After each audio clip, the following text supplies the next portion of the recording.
Mr. Speaker. In the diverse constituency of Drumheller-Stettler, the community of Donalda has started to put together a rural crime watch to help deal with the ever-increasing problem of rural crime.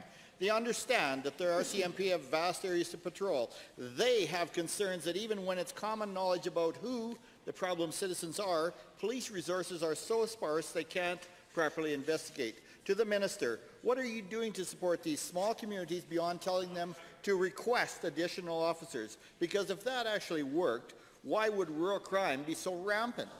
The Honourable Minister of Advanced Education. Thank you, Mr. Speaker, and I'm pleased to be able to answer all of these questions on behalf of the Minister of Justice today.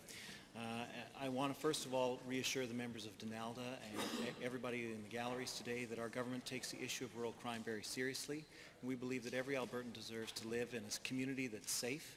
And our government has invested significant resources in policing all across this province, $500 million to be exact a year, Mr. Speaker, and we continue to look forward to the opportunity to meet with some members of the gallery after question period to discuss some additional steps that our government can take to reduce rural crime. Thank you. First supplemental. Thank you again, Mr. Speaker. Given that non-criminals with lengthy criminal records are committing crimes such as petty theft in these areas, and given that when these criminals are finally brought to justice, they are given a slap on the wrist by the courts. Minister, Albertans want to know what your government is doing to promote minimum sentencing in order to ensure these habitual offenders are taken off the street and out of our communities.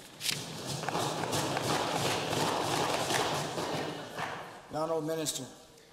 Well, thank you, Mr. Speaker, and of course it's my understanding that the issue of minimum sentencing is a federal jurisdiction issue and not necessarily one that the province would deal with.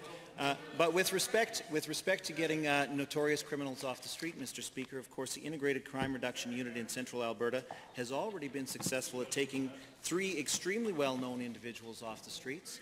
Our government, these people have been responsible for over 300 calls over the last few months.